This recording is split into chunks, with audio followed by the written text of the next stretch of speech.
أعوذ بالله من الشيطان الرجيم بسم الله الرحمن الرحيم. Lesson number 15 inshallah. We are at ayah number 4 Surah Al Baqarah. We are still talking about Allah subhanahu wa ta'ala is still mentioning some more qualities of al-mustaqeen. In previous ayah Allah subhanahu wa ta'ala has said that ذَلِكَ الْكِتَابُ لَا رَيْبَ فِيهِ هُدًى لِلْمُتَّقِينَ. This kitab, there is no doubt in it, and there is a guidance in it. There is a guidance for al-muttaqeen, and then Allah subhanahu wa ta'ala has started explaining some qualities of muttaqeen. So how can we recognize what is al-muttaqeen? Muttaqeen, the translation was the pious people who have love of Allah in their heart and fear of Allah in their heart. So now, الَّذِينَ يُؤْمِنُونَ بِالْغَيْبِ. That was the first quality, that who believe in the ghaib. And number 2 quality was وَيُقِيمُونَ الصَّلَاةَ, and they establish salat. And وَمِمَّا رَزَقْنَاهُمْ يُنْفِقُونَ, and from the risk that Allah has given them, Allah said, from the risk that we have given them, they spend, means they give some charity. So I have explained these things, each of these qualities in previous lessons, inshallah. So we will move on to the ayat number 4. وَالَّذِينَ أعوذ بالله من الشيطان الرجيم وَالَّذِينَ يُؤْمِنُونَ بِمَا أُنزِلَ إِلَيْكَ وَمَا أُنزِلَ مِن قَبْلِكَ وَبِالْآخِرَةِ هُمْ يُوقِنُونَ. means and الَّذِينَ, those يُؤْمِنُونَ, they believe بِمَا, with what unzila we had sent to them. Okay, unzila, I'm going to just read the translation here. And who believe in that the Quran and the Sunnah which has been sent down, revealed to you, O Prophet Muhammad sallallahu alaihi wasallam, and that which was sent down before you, the Torah and the Injil, and they believe with certainty in the hereafter, resurrection, and facing the judgment day, and they're being judged by their good and bad deeds, and the paradise and the hellfire. So now what is the explanation of these? There are two qualities are mentioned here. Number 1 quality was to believe in what has been sent to Prophet Muhammad sallallahu alaihi wasallam, and this is Quran and Hadith, because Quran and Sunnah we could call, or Quran and Hadith. It's the same thing when we say Sunnah or Hadith. Sunnah is the way that Prophet Muhammad sallallahu alaihi wasallam lived his life by Quran, to show us how to follow the Quran. So this is called Sunnah. What Sunnah means? The method, the way, the style, lifestyle. So, and Hadith is also is whatever teachings Prophet Muhammad sallallahu alaihi wasallam had taught us. Many things he had told us by his words. Many things he had done in his actions, and those his actions are recorded in Hadith, and many things he had approved when other people did in front of him. His companions did something in front of him. He saw it, but he did not criticize it. So that means that he approved this method of doing something. So these are all Quran and Hadith. So now the first quality here is to believe in it, that this is true and this is from Allah. And when it comes to Prophet Muhammad sallallahu alaihi wasallam, because he is our messenger, so we are supposed to act on it. whatever his teachings are, whatever Quran is teaching us, this is for us to follow. And then not only that, we are supposed to believe that the messengers before Prophet Muhammad sallallahu alaihi wasallam were given the guidance for people, their people, and that guidance was from Allah too. So, and then the third quality here is mentioned is to believe that this life on earth is not our ultimate life. This is not the end of our life. When we die, when somebody dies from this life, they still are facing the life after death, which is the um, which is the life that people would be judged on Judgment Day. They would be resurrected. First of all, there would be resurrection, and then there will be a Judgment Day. People will be brought back to life with their body and souls, and they would be judged by their. They would be given their book of deeds that they did in this world, and then they will be judged by their deeds, and eventually some people would earn paradise because they pleased Allah, and some had done the things that they deserved hellfire, life in hellfire. So this is the brief explanation of these ayahs, but this is very important. Like there's a very important message in this, and I would like to like explain things. What actually is being said here? This is actually it's the whole picture of whole our purpose of life. See, Allah subhanahu wa ta'ala is saying that since the beginning, when human beings started living on this earth, Allah subhanahu wa ta'ala has sent time to time, He has sent people, He has chosen people among human beings, and He has sent His revelation to them through His angels, and these messengers introduce the people who God is, who Allah is, and also what Allah has commanded them to do in this world. So that means that Allah subhanahu wa ta'ala is merciful. He did not create us and He did not leave us just to do without any guidance, to live this life and then eventually face the consequences, whatever we did, good or bad. No, He sent messengers to tell us, explain things to us, so we are not in doubt, and we all of a sudden we don't just face our destiny without knowing anything about it. So this is why one thing we learn here that Prophet Muhammad sallallahu alaihi wasallam is not a unique messenger. He's not like the first.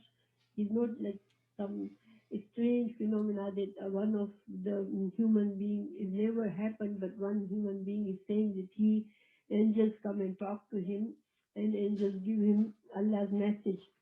No, this is from the history. From people are always have been familiar to this method of Allah, that this is how Allah sends His guidance to people.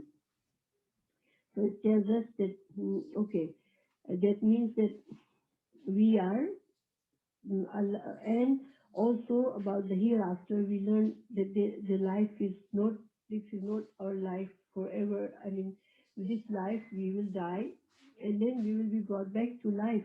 And so um, Allah is, we are living in Allah's kingdom on this earth, and we have to follow His rules and regulations to the best of our ability.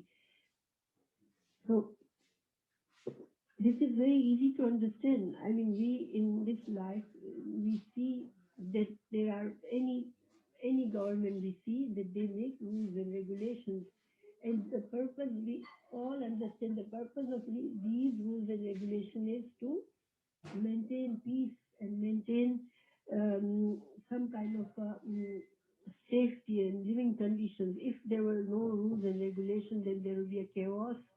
People would not respect other people's rights at all. They would just go by their desires. So this is why Allah is merciful. He did not leave us to fall into this chaos. when people don't listen to his messengers and they don't listen and they want to live their lives the way they please, then this is what causes the chaos on this earth. More thing in scholars say in this ayah that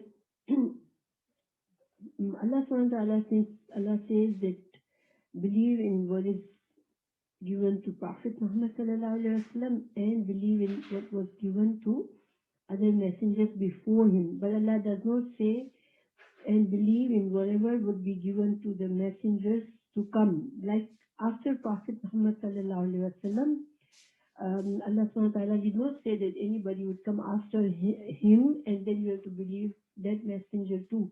So this ayah is a proof of that Prophet Muhammad sallallahu alaihi wasallam is the last messenger. And this is not the only proof. We will learn inshallah. This is made very clearly that Prophet Muhammad sallallahu alaihi wasallam is the last messenger from Allah and the Quran is the last book of guidance for mankind till the day of the day this earth will end. Now, in the very beginning of Quran, Allah subhanahu wa ta'ala has given this idea of faith, this matter of faith, that if somebody believe this, then they will take this book, this Quran seriously, and they will go through Quran trying to learn what Allah is, try to understand what Allah is saying him to do. But if somebody denies at this point and says, no, I don't believe that, and look, how could anybody deny that? We look at the world. If we look at the whole, just the world, the sky, the sun, the moon, our own bodies, how can we deny the existence of Allah? Then if we believe in that there's a creator, then how can we deny that this creator did not did not arrange any guidance for us? He just created us and he forgot about us. So that means we have to believe that there is a God, there is Allah, and Allah has not did not leave us alone in this world just to be misguided, but Allah has sent messengers for us for our guidance, so we can get a better judgment, we get a better life when we leave from here.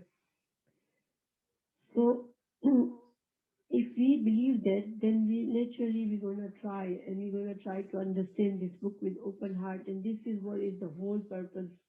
We just have to open our hearts and keep learning this book, and then try our best to follow Allah's guidance. Like I said before, people are not perfect. We are not everybody has the same level of being pious, or people are going to have different levels. This is why Allah has made different levels in Jannah and in heaven, and different levels in hellfire according to people's belief. Let's say if somebody is highest of belief and they try the best and they take the full marks, they will go to the highest place in Jannah. But to save yourself from hellfire, this is the least that's required: to believe in Allah, to believe that He has sent the messengers, and to try your best level you can to follow His guidance. If we end up just doing that, then inshallah we will be able to save ourselves from hellfire. And of course, we have to keep praying to Allah that this is why Allah has given us the dua in Surah Fatiha, that we should ask Allah's guidance to Him, and sincere guidance. We have to be very sincere in this book. So inshallah, when from hereafter, whatever book Quran we learn, we read, we have to keep our heart open, believe that this is Allah's book. Inshallah, then we can try our best, and at least our try should be to save ourselves from hellfire. If we can at least achieve to do that, then we can save ourselves from the life of ever of torture and hellfire, and we can be in Jannah. Jannah is the place that we cannot, Allah says that you cannot even imagine what kind of um, blessings are in Jannah for you. So inshallah, this is my whole purpose to just give you the basics of the religion, and if we just let our heart go and just try our best to be as good as possible, then inshallah we are not at loss. So, and then we can always pray to Allah make us, give us a higher level of Jannah. This is our ultimate goal, is to get as high in Jannah as possible.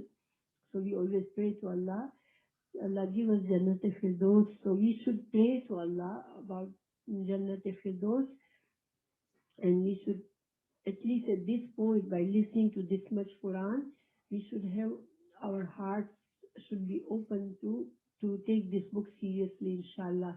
If we manage to do that, then inshallah there are rewards for us, and Allah will guide us, and Allah will help us to go through this, and Allah will help us to spend our life, act upon this book, act on the guidance of this book, and inshallah get Allah's pleasure for us by the time we go from this world. And we can never keep postponing this thing, because we don't know. Allah did not tell us what is the day for our that we leave this world. Some people die when they're young, some die when they're old. So we don't know really. Nobody knows when they will die. So never leave things for the future. Never leave things for tomorrow. Okay, this is not the right time. I will learn Quran some other day. No, this is the time. If you're getting this message, that means Allah has assigned this time for you to get started with your guidance. And inshallah, Allah will help. May Allah help us all. Ameen.